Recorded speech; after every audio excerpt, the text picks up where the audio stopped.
பக்கங்கள். Hi friends, இது மாலிகாவின் கேளுங்க கதை கேளுங்க. மானஸ் எழுதிய கை சேர்ந்த மாற்றான் மலரை. அத்தியாயம் 4.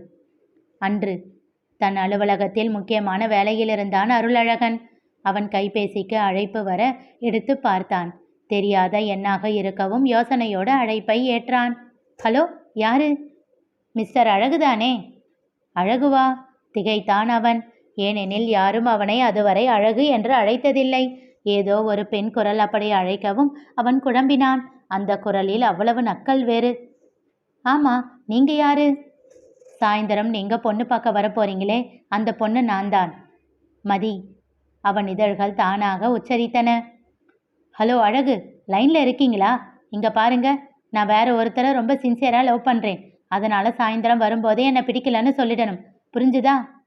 அதட்டலாக ஒலித்தது அவள் குரல். அதில் மயங்கி நின்றான் அருள். ஹலோ, சொல்லுங்க. என்னத்த சொல்றது, அதான் சொல்லி முடிச்சிட்டேனே. நீங்க தான் வாயில கொழுக்கட்டை வச்சிருக்கீங்க போல, பதிலே வரல. அது எனக்கு பதில் எல்லாம் வேண்டாம், சரி அப்படின்னு மட்டும்தான் சொல்லணும்.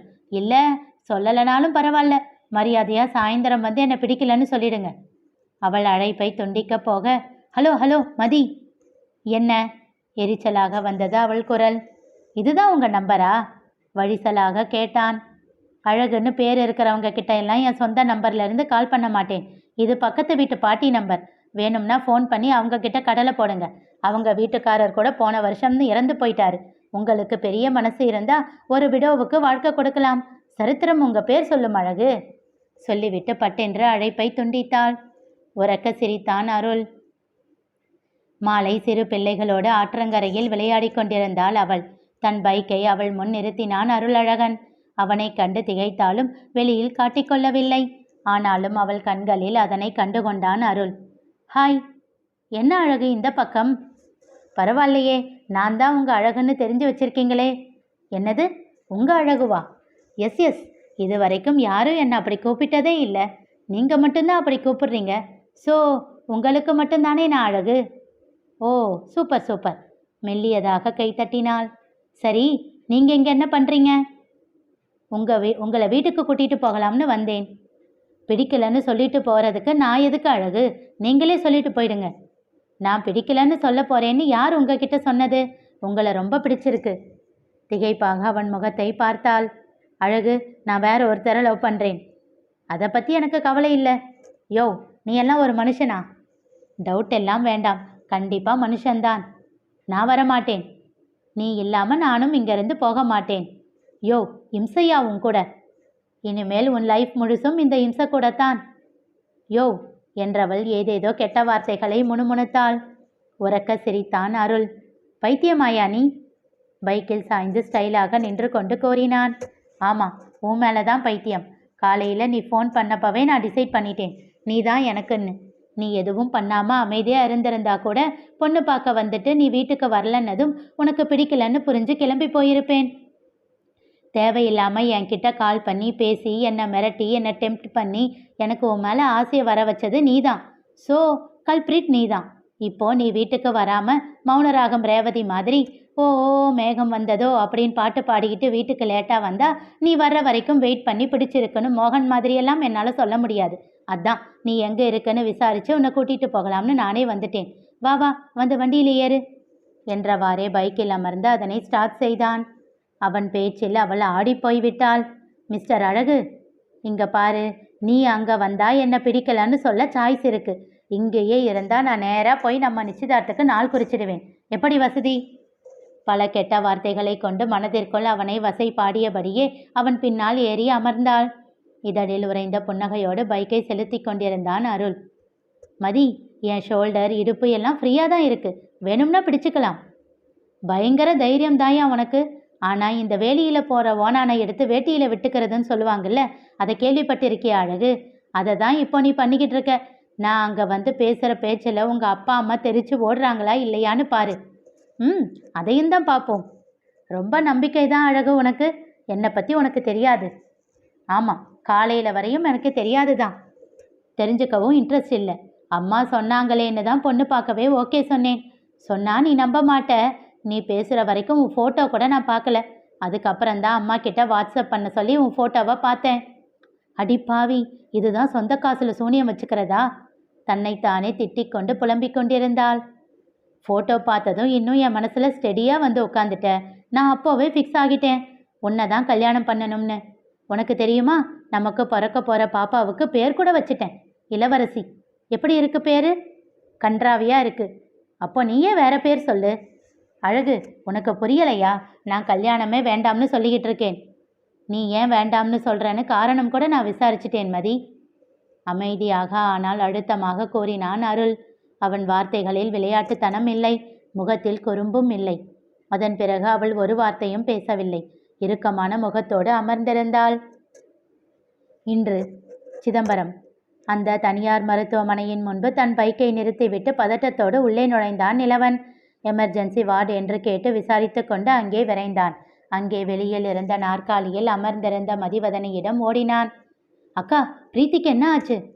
அவனை கண்டதும் மாமா என்றவாறே ஓடி வந்து அவன் காலை கட்டி கொண்டாள் 5 வயது இளவரசி. அவளை தன்னோடு அணைத்து கொண்டான் நிலவன். தெரியலடா, மயங்கி விழுந்துட்டா. விடும்போது டேபிளில் இடிச்சுக்கிட்டா. தண்ணி தெளிச்சதும் கொஞ்சம் மயக்கம் தெளிஞ்சது.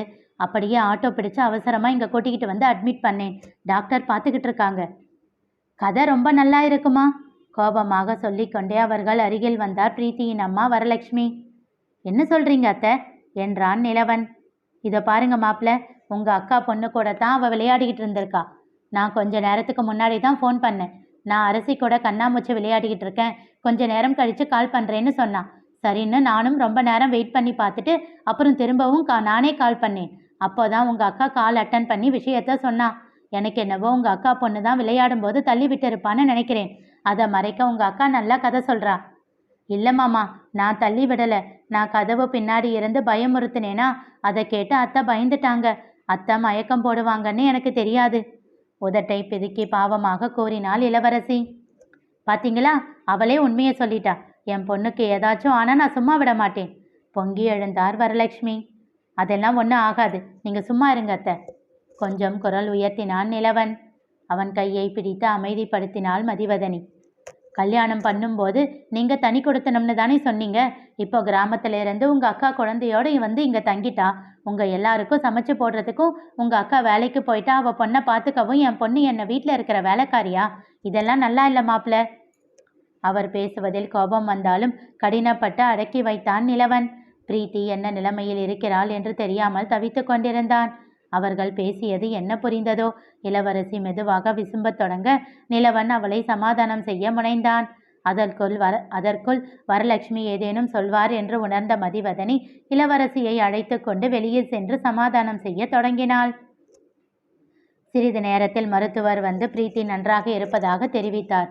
கூடுதலாக அந்த நல்ல விஷயத்தையும் தெரிவித்தார். பிரீத்தி கர்ப்பமாக இருப்பதால் தான் மயக்கமடைந்ததாக கூறினார். நெற்றியில் ஆழமான காயம் இல்லை என்பதால் சுத்தம் செய்து மருந்து வைத்து கட்டு போட்டிருப்பதாக கூறினார். 1 வாரத்தில் காயம் சரியாகிவிடும் என்று சொல்லிவிட்டு சென்றார். அவர் கூறிய நல்ல செய்தியில் சந்தோஷமாக மனைவியை காணச் சென்றான் நிலவன். அவள் கைப்பிடித்து முத்தம் தந்து சந்தோஷத்தை பகிர்ந்தான். வரலட்சுமி உள்ளே வந்ததும் அவரை ஆச்சரியமாக பார்த்தாள் பிரீத்தி. அம்மா, நீங்கள் எப்போ வந்தீங்க? ஆமாம், நான் என்ன பக்கத்து தேசத்துலையா இருக்கேன்? இதோ நீ வடக்கு மாட வீதியில் இருக்க, நான் தெற்கு மாட வீதியில் இருக்கேன். எவ்வளோ நேரம் ஆக போகுது வர? நான் அதை கேட்கலம்மா, உங்களுக்கு எப்படி அதுக்குள்ள விஷயம் தெரியும்னு கேட்டேன், வேற எதுவும் இல்லை. அவள் சொல்லி கொண்டிருக்கும் போதே மதிவதனி இளவரசியோடு உள்ளே நுழைந்தாள். பயந்துட்டீங்களா அண்ணி என்றாள் புன்னகையோடு. என்று விட்டு மெல்லியதாக புன்னகைத்தாள் வதனி. கங்க்ராட்ஸ் என்றாள். தேங்க்ஸ் அண்ணி என்றவளின் பார்வை இளவரசியிடம் சென்றது. பாப்பா தான் நிலவா ரொம்ப பயந்துட்டா என்றவாறே பட்டு வா என்று கையை நீட்டினாள். அரசி மதிவதனியின் முகம் பார்க்க அப்போதுதான் அவள் இளவரசியின் கையை கெட்டியாக பிடித்திருப்பதை பிரீத்தி கவனித்தாள். இருக்கட்டும் பிரீத்தி, உனக்கு காயமா இருக்குல்ல, அப்புறமா அவகிட்ட கொஞ்சலாம், உடம்ப பார்த்துக்கோ. நிலவா, நான் அரசியை கூட்டிக்கிட்டு வீட்டுக்கு போறேன், நீ இருந்து பிரீத்தியை பத்திரமா கூட்டிகிட்டு வா சொல்லிவிட்டு அவள் அரசியை அழைத்து கொண்டு செல்ல அரசியோ பிரீத்தியை ஏக்கத்தோடு திரும்பி திரும்பி பார்த்தவாறே சென்றாள். இனி நிகழப்போவது என்ன தெரிந்து கொள்ள தொடர்ந்து கேளுங்க, கதை கேளுங்க. மீண்டும் சந்திப்போம்.